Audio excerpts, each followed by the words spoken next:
दो आदमी जो 1000 साल से भी ज्यादा समय पहले इस दुनिया में थे, एक मर चुका था, मिट्टी में मिल चुका था, दूसरा कभी मरा ही नहीं, मौत उसे छू भी नहीं सकी। और दोनों अचानक बिना किसी चेतावनी के एक पहाड़ की चोटी पर प्रकट हुए, यीशु के साथ, उसी यीशु के साथ जो पूरी दुनिया को बदलने आया था। अब जरा रुको और सोचो, अगर तुम्हें किसी को बुलाना होता, इतिहास के किसी भी महापुरुष को, तो किसे बुलाते? इब्राहिम को, जो विश्वास का पिता कहलाता है, दाऊद को, जो इज़राइल का सबसे महान राजा था, यशायाह को, जिसने मसीहा के बारे में सबसे ज्यादा भविष्यवाणियां की? तो फिर क्यों आए मूसा और एलिय्याह? यही वो सवाल है जो आज तक किसी ने गंभीरता से नहीं पूछा। और इस एक सवाल का जवाब, सिर्फ इस एक सवाल का जवाब, पूरे पवित्र शास्त्र की असली और गहरी कहानी को खोल देता है, परत दर परत। पवित्र शास्त्र में एक ऐसी घटना है जिसे कहते हैं रूपांतरण। यीशु एक ऊंचे पहाड़ पर गए अपने 3 सबसे करीबी शिष्यों के साथ, पतरस, याकूब और यूहन्ना। और वहां जाकर ऐसा हुआ जो किसी इंसान ने पहले कभी नहीं देखा था। यीशु का चेहरा सूरज की तरह चमकने लगा, उनके वस्त्र बर्फ से भी ज्यादा सफेद और चमकीले हो गए। और फिर बिना किसी आहट के 2 लोग प्रकट हुए, मूसा और एलिय्याह। पतरस, याकूब और यूहन्ना तीनों डर के मारे कांपने लगे और जमीन पर गिर पड़े। लेकिन असली सवाल यह है कि यह भेंट क्यों हुई?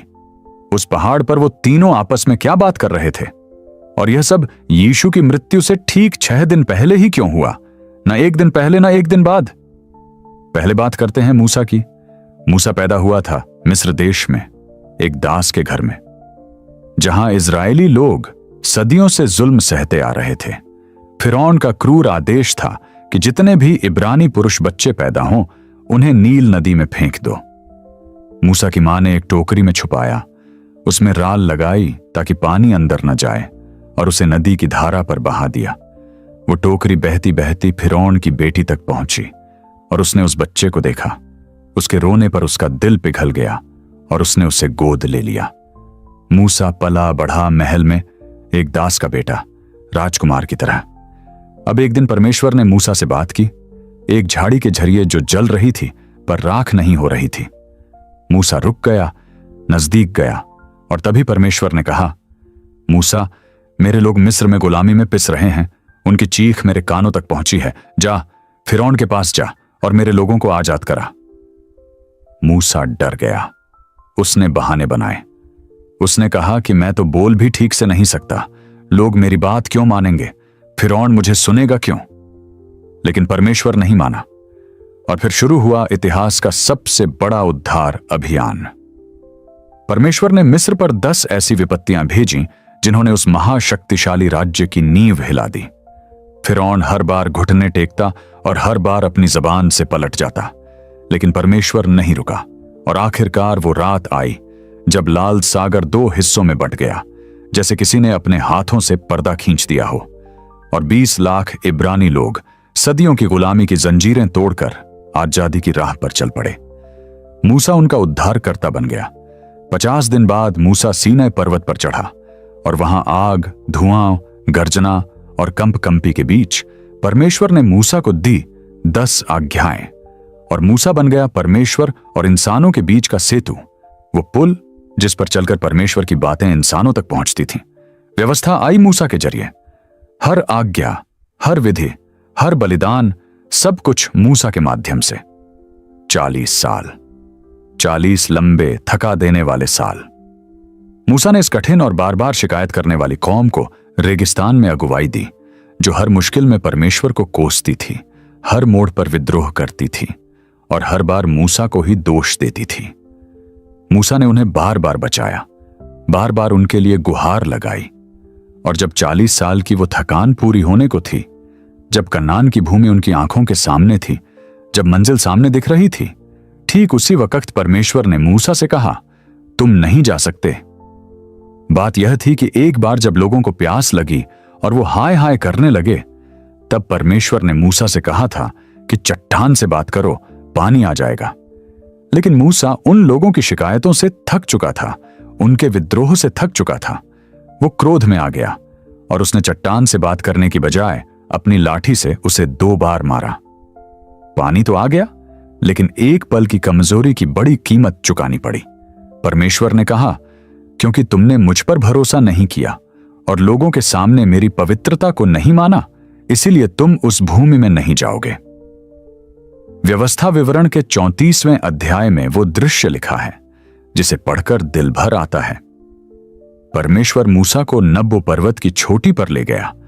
वहां से मूसा ने देखी वो पूरी भूमि जिसके लिए उसने 40 साल जिया था, पर वो अंदर नहीं जा सकता था, वो बस देख सकता था।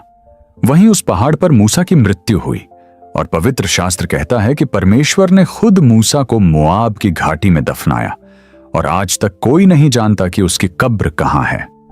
मूसा इस्राएल का सबसे महान अगुवा, सबसे महान भविष्यद्वक्ता, वादा की हुई भूमि के बाहर बिना उसमें प्रवेश किए। अब बात करते हैं एलिय्याह की। एलिय्याह की कहानी है अलौकिक शक्ति और अनोखे रहस्य की। पवित्र शास्त्र में एलिय्याह अचानक प्रकट होता है। कोई भूमिका नहीं, कोई परिचय नहीं। राजाओं की पहली पुस्तक के 17वें अध्याय में वो सीधे इस्राएल के सबसे दुष्ट राजा अहाब के सामने खड़ा हो जाता है और कहता है, जीवित परमेश्वर की शपथ जिसके सामने मैं खड़ा हूं, इन वर्षों में मेरे कहे बिना न ओस पड़ेगी न वर्षा। और ऐसा ही हुआ। 3.5 साल तक एक बूंद बारिश नहीं हुई। अकाल फैल गया, जमीन सूख गई, लोग तड़पे। लेकिन परमेश्वर ने एलिय्याह को छुपा कर रखा। कौवे उसके लिए रोटी और मांस लाते थे। एक विधवा के घर में उसके आटे और तेल ने अकाल के पूरे दिनों में दम नहीं तोड़ा। लेकिन एलिय्याह का सबसे बड़ा पल आया करमेल पर्वत पर। एक तरफ अकेला एलिय्याह, दूसरी तरफ बाल के 450 भविष्यद्वक्ता। चुनौती थी, आग बुलाओ, जो सच्चा परमेश्वर होगा वो आग से जवाब देगा।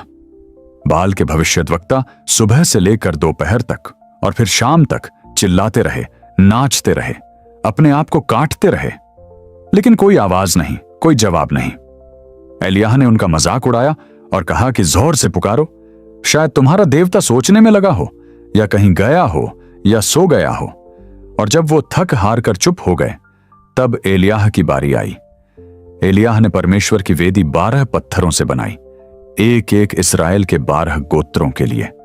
वेदी के चारों ओर एक नाली खोदी, बलिदान रखा और फिर उस पर 12 घड़े पानी उड़ेल दिया।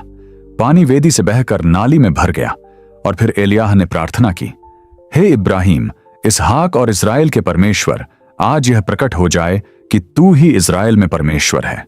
और आग गिरी आसमान से। उसने बलिदान जला दिया, लकड़ी जला दी, पत्थर जला दिए, मिट्टी जला दी और नाली का पानी भी सुखा दिया। सारे लोग मुंह के बल गिर पड़े और चिल्लाए, परमेश्वर ही परमेश्वर है। बाल के 450 भविष्यद्वक्ता उस दिन मारे गए। और फिर एलिय्याह ने प्रार्थना की और बारिश आई। लेकिन एलिय्याह की कहानी का अंत सबसे अनोखा है। राजाओं की दूसरी पुस्तक के 2 अध्याय में लिखा है कि एक दिन एलिय्याह और उसका शिष्य एलीशा साथ चल रहे थे और अचानक आग का रथ और आग के घोड़े उनके बीच आ गए। एक बवंडर उठा और एलिय्याह जीते जी, बिना मरे, बिना बीमार पड़े आसमान में उठा लिया गया। पुराने नियम में सिर्फ 2 लोग हैं जो कभी नहीं मरे, हनोक और एलिय्याह। और सदियों बाद भविष्यद्वक्ता मलाकी ने एक चौंकाने वाली बात कही, देखो, उस परमेश्वर के महान और भयानक दिन के आने से पहले मैं एलिय्याह को भेजूंगा। एलिय्याह वापस आएगा। कब, क्यों, किसके लिए? अब हम उस पहाड़ पर चलते हैं। यीशु अपने 3 सबसे प्रिय शिष्यों को लेकर हेर्मोन पर्वत पर गए, इस्राएल के उत्तरी भाग में। और वहां यीशु का रूप बदल गया। उनका चेहरा सूरज की तरह चमकने लगा। उनके वस्त्र ऐसे सफेद हो गए जैसे किसी ने उन पर प्रकाश ही ओढ़ा दिया हो। और अचानक मूसा और एलिय्याह प्रकट हो गए। लेकिन यह भेंट हुई क्यों? लूका के 9वें अध्याय के 31वें पद में असली जवाब छिपा है। वहां लिखा है कि वो तीनों यीशु के उस प्रस्थान के बारे में बात कर रहे थे जो यरूशलेम में होने वाला था। और जो मूल यूनानी भाषा में यह शब्द लिखा गया है वो है निर्गमन। मूसा ने इस्राएल को मिस्र की गुलामी से निकाला था और उस घटना का नाम था निर्गमन। और अब यीशु एक और निर्गमन करने वाले थे, लेकिन इस बार सारी मानव जाति को पाप की गुलामी से मृत्यु की गुलामी से, शैतान की कैद से निकालना था। मूसा का निर्गमन देह का था, लोग एक देश से दूसरे देश गए। यीशु का निर्गमन आत्मा का था, इंसान अंधकार से ज्योति में, मृत्यु से जीवन में, पाप से मुक्ति में गया। मूसा के निर्गमन में फसह का मेमना था, मेमने का खून दरवाजे की चौखट पर लगाया गया और मृत्यु उस घर से आगे निकल गई। यीशु स्वयं वो अंतिम और सच्चा फसह का मेमना बने। पौलुस ने लिखा, हमारा फसह जो मसीह है बलिदान हो गया। मूसा ने लोगों को लाल सागर से पार करवाया था, मृत्यु से जीवन की ओर, गुलामी से आजादी की ओर। यीशु स्वयं मृत्यु के आर पार गए और तीसरे दिन जी उठे और अपने साथ उन सब के लिए रास्ता खोल दिया जो उन पर विश्वास करते हैं। मूसा ने लोगों को सीनै पर्वत पर ले जाया था, जहां परमेश्वर ने व्यवस्था दी थी। यीशु ने उस व्यवस्था की हर एक मांग को पूरा किया, बिना एक बार ठोकर खाए, बिना एक पल चूके।